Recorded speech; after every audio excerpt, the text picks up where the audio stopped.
how well do you really know the people living in those, picture-perfect homes behind their gleaming front doors? Especially when their lives seem bathed in luxury. Exactly.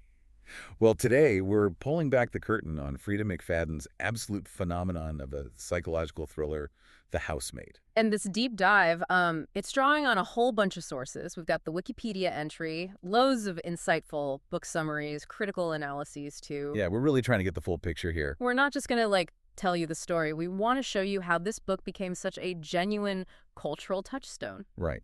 Our mission today is to figure out why The Housemaid wasn't just a hit, but as you said, a monster hit. We'll unravel that really intricate, twisty plot and dig into the themes it explores. Power, deception, and that really chilling cycle of abuse. Well, the journey of the book itself is pretty amazing, actually. From an abandoned manuscript to this global bestseller. Yeah. Freida Mcfadden wrote it back in 2019, but then she just shelved it. She apparently felt it was, quote, a little too dark. Maybe not like her other stuff. Wow. Imagine thinking that about a book that would sell millions. Yeah.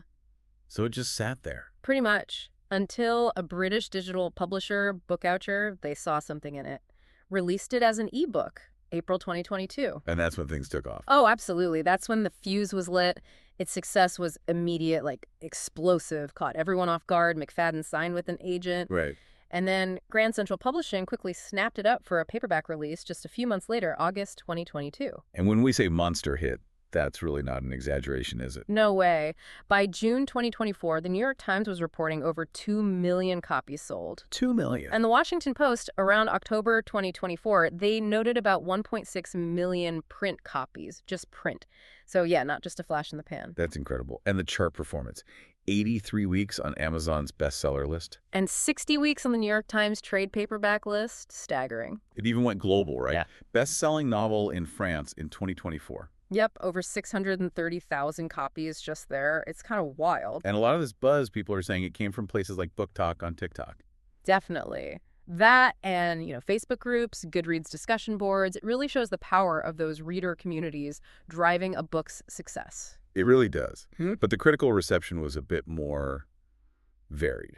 Yeah, quite mixed, actually. You had L'Express in France praising the heroine's cheekiness, though they did mention some longers and repetitions. Okay, so some good, some critique. But then you had Liberation, another French paper, describing it as something devoured like fast food, mostly just for entertainment.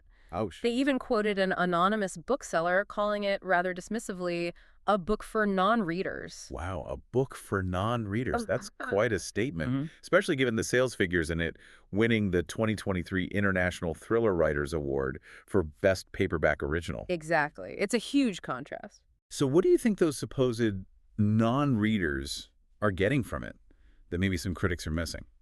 Well, I think it resonates because it's just so immersive. It's pure escapism, right? It doesn't try to be high literature. Yeah. Right. Some critics might call that simplistic or implausible.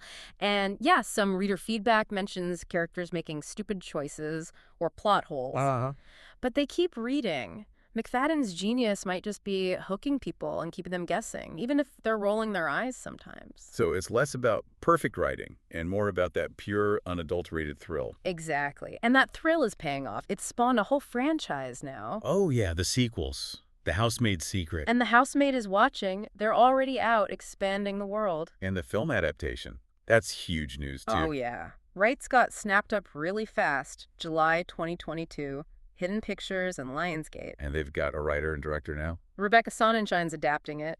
And just in late 2024, they announced Paul Feig is directing. All Feig. Yeah. Interesting choice. And the cast. Sydney Sweeney as Millie, Amanda Seyfried as Nina, and Brandon Sklenar as Andrew. Wow, that's some serious star power. Yeah. All for a book the author initially thought was too dark. Crazy, right? So, okay, after that incredible rise, let's actually unpack the premise.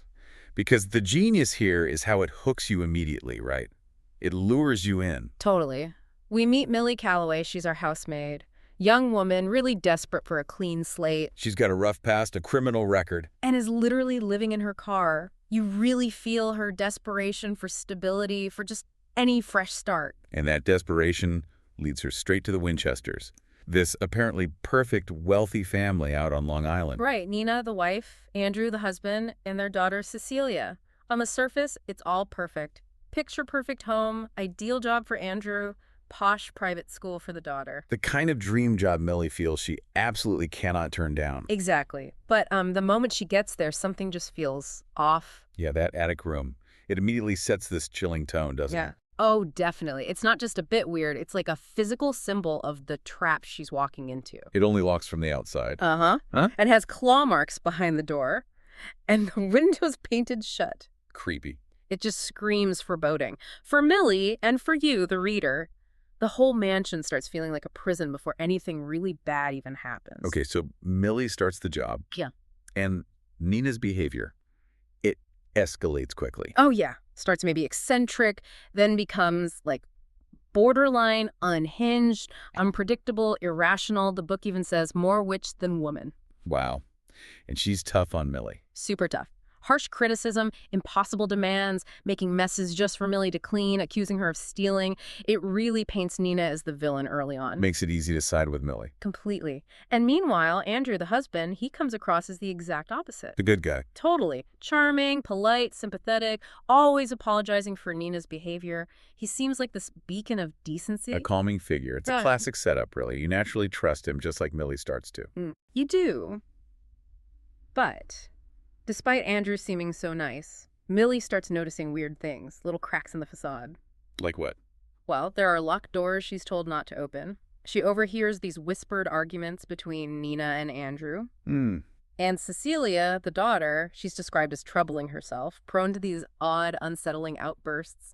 She drops hints that things aren't right. And then there's the gardener, Enzo. Right.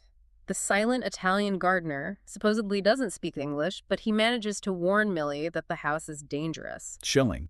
And Millie starts thinking, maybe Nina isn't just neurotic. Maybe she's actually terrified.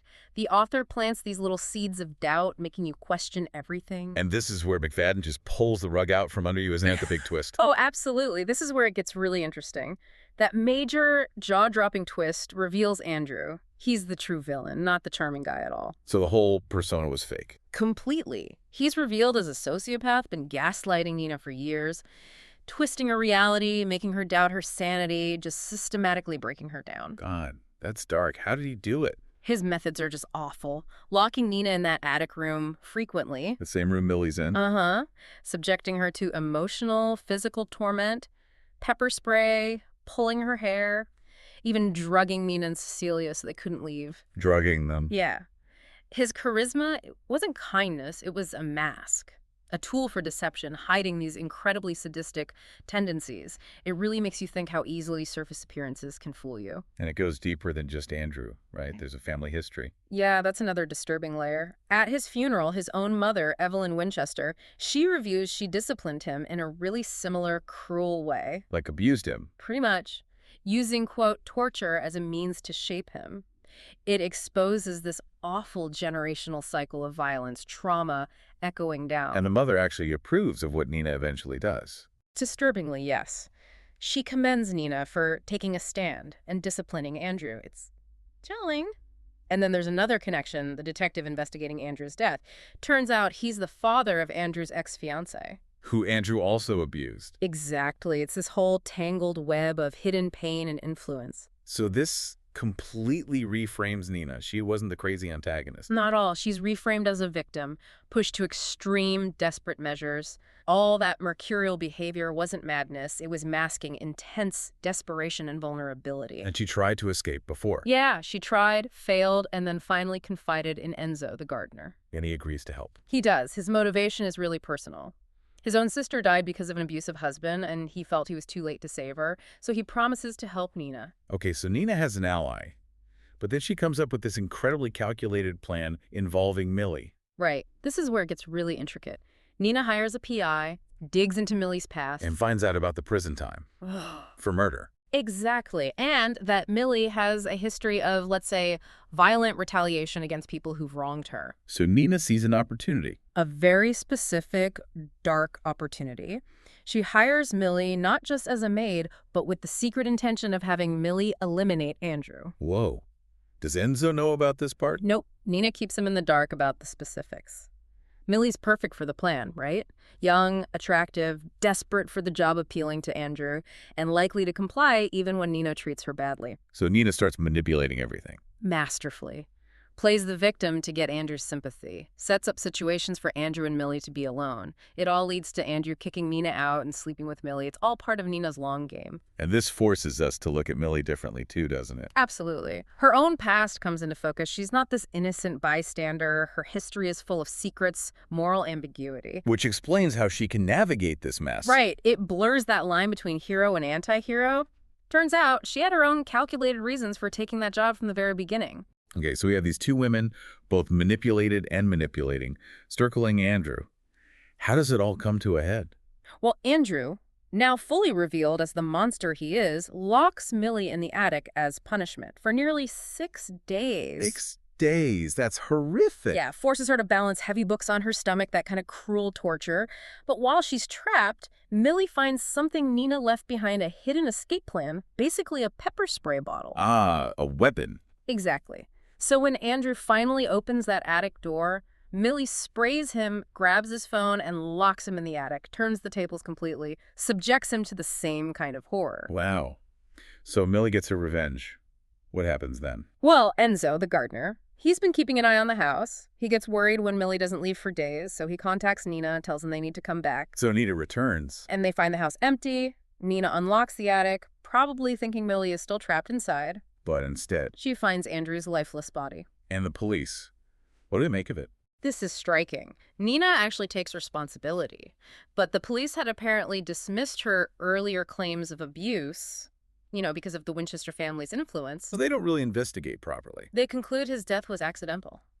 It's a pretty stark comment on how power and influence can obstruct justice, right? Definitely. So what happens to Nina and Cecilia? They finally get away. Move to California. There's this sense that maybe, just maybe, they've escaped that cycle of abuse. But what about Millie? Does her story end there? Not quite.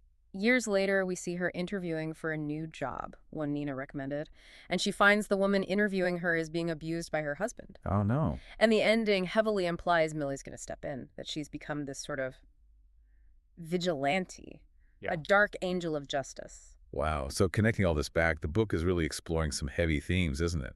Absolutely. Deception and manipulation are just everywhere, not just between the characters, but how Mcfadden manipulates us, the readers. Everyone's wearing a mask.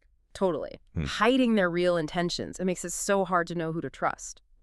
And the power dynamics keep shifting, showing how manipulation changes based on who knows what and when. And that cycle of abuse theme is so potent. Hugely. You see how trauma just echoes down through generations. Evelyn abusing Andrew, Andrew abusing Nina.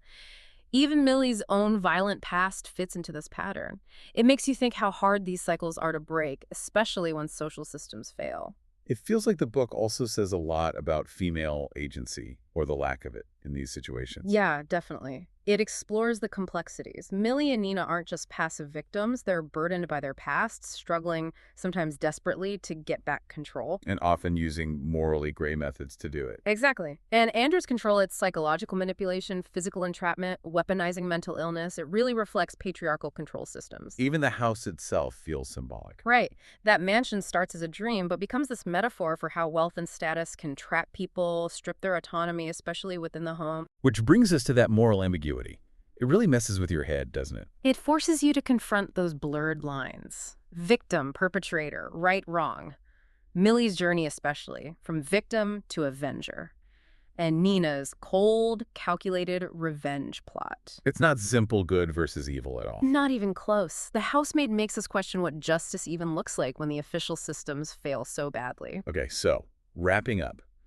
We've gone through the whole phenomenon of the Housemaid, picked apart its crazy, twisty plot, and really dug into these challenging themes: deception, abuse, morality. Yeah, it's clear why this book, even with its mixed reviews, hits such a nerve with millions. It sparked so many conversations about survival, justice, and what happens behind closed doors. It really did. Which leaves us with maybe a final thought to chew on. Yeah. In a world where, the official systems, the police, the courts might fail to deliver justice, and where trauma can echo down through families, what kinds of justice are we, as readers or just as people, willing to accept? And, maybe more importantly, what's the cost of that alternative justice?